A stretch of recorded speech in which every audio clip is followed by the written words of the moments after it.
ಈಗ ಶಶಿಕುಮಾರ್ ಅವರು ನಮ್ಮ ಜೊತೆಗೆ ನೇರ ಸಂಪರ್ಕದಲ್ಲಿದ್ದಾರೆ. Sir good morning.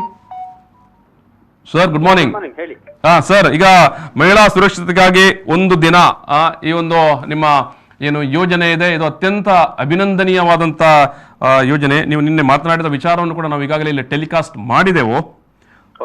ಎಸ್, ನನಗೆ ಇರುವಂತ ಒಂದು ಸಣ್ಣ ಪ್ರಶ್ನೆ ಸರ್. ನಿನ್ನೆ ನಿಮ್ಮ ಈ ಘೋಷಣೆ ಹೊರಟ ಸ್ವಲ್ಪ ಹೊತ್ತಲ್ಲೇ ಮಂಗಳೂರಿನ ಅಡಿಯಲ್ಲಿ ಮಹಿಳೆಯೊಬ್ಬರ ಮೇಲೆ ಏನೋ ಚೈನ್ ಸ್ನ್ಯಾಚರ್ಸ್ ಹಲ್ಲೆ ಮಾಡಿ ಆ ಚೈನ್ ಎಳೆದುಕೊಂಡು ಹೋಗಿದ್ದಾರೆ. ಆಕೆ ಏನೋ ಹಲ್ಲೆ ಆಗಿದೆ. ಸೊ ಹೌದು, ನಿಮ್ಮ ಪೊಲೀಸರು ವಿದಿನ್ 10 minutes ಬಂದಿದ್ದಾರೆ. ಇದರಲ್ಲಿ ಪ್ರಶ್ನೆನೂ ಇಲ್ಲ. ಈಗ ಈ ರೀತಿ ಈಗ ದಿನ ಇವತ್ತೇ ಆಗಿದ್ರು ಕೂಡ ನಿನ್ನೆ ನೀವೆಲ್ಲ ಅಲರ್ಟ್ ಮಾಡಿದ್ದೀರಿ, ಸಿದ್ಧತೆ ಮಾಡಿಕೊಂಡಿದ್ದೀರಿ. ಪ್ರಶ್ನೆ, ಪೊಲೀಸರು ಕೇವಲ ಮೇನ್ ರೋಡ್ಗಳಲ್ಲಿ ಮಾತ್ರ ನಿಂತ್ಕೊಂಡಿರ್ತಾರಾ? ಸಾಮಾನ್ಯ ಏನು ಜನಸಂಚಾರ ಇರುವಂತ ಸ್ವಲ್ಪ ಓಣಿ ಕೇರಿಗಳತ್ತ ಯಾಕೆ ಗಮನಿಸಲಿಲ್ಲ? ಕನ್ಸರ್ನ್ ಏನಿದೆ ಇದನ್ನ ಖಂಡಿತ ನಾವು ಅಟೆಂಡ್ ಮಾಡ್ಲೇಬೇಕಾಗುತ್ತೆ. ನಮ್ಮಲ್ಲಿ ಅವೈಲಬಲ್ ಇರುವಂತಹ ಸಿಬ್ಬಂದಿಗಳನ್ನ ನಾವು ಆದಷ್ಟು ಹೆಚ್ಚು ಎಲ್ಲಾ ವ್ಯಾಪ್ತಿಯಲ್ಲಿರುವಂತ ಎಲ್ಲಾ ಏರಿಯಾಗಳಲ್ಲಿ ಓಡಾಡ್ಲಿಕ್ಕೆ ಪೆಟ್ರೋಲಿಂಗ್ ಮಾಡ್ಲಿಕ್ಕೆ ಹೇಳಿದೀವಿ.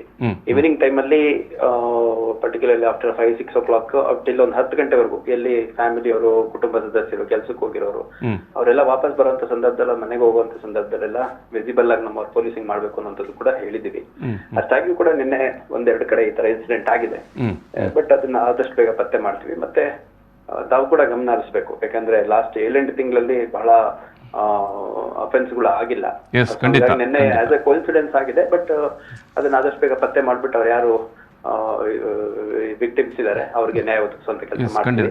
ಈ ನಿಟ್ಟಿನಲ್ಲಿ ಈಗಾಗಲೇ ನಾವು ಸ್ವಲ್ಪ ಬ್ರೇಕ್ ಥ್ರೂ ಇನ್ಫಾರ್ಮೇಶನ್ ಸಿಕ್ಕಿದೆ. ಆದಷ್ಟು ಬೇಗ 1-2 ದಿನದಲ್ಲಿ ಆರೋಪಿಗಳನ್ನ ಪತ್ತೆ ಮಾಡಲಾಗುತ್ತೆ. ಖಂಡಿತ ಸರ್, ಖಂಡಿತ. Thank you. ಈ ನಡುವೆ ಕೊನೆಯದಾಗಿ ನಿಮ್ಮ ಕಾಳಜಿ ಮತ್ತೆ ನೀವು ಹೇಳಿದಾಗ 6-7 ತಿಂಗಳಲ್ಲಿ ನೀವು ತುಂಬಾ ನಿಯಂತ್ರಣ ಮಾಡಿದಿರಿ. ಅದು ಇಡೀ ಮಂಗಳೂರಿನ ಜನತೆಗೆ ಗೊತ್ತಿರುವಂಥದ್ದು ವಿಚಾರ. ಇಷ್ಟೇ, ಏನು ವೀಕೆಂಡ್ ಕರ್ಫ್ಯೂಗಳಿರುತ್ತೆ ಅಥವಾ ನೈಟ್ ಕರ್ಫ್ಯೂ ಇರುತ್ತೆ. ಪೊಲೀಸರೆಲ್ಲ ಪ್ರಮುಖ ಹೆದ್ದಾರಿ ಅಥವಾ ನಗರದ ಪ್ರಮುಖ ಜಂಕ್ಷನ್ಗಳಲ್ಲೇ ಇರ್ತಾರೆ.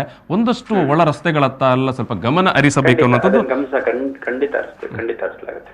S, thank you sir. Thank you.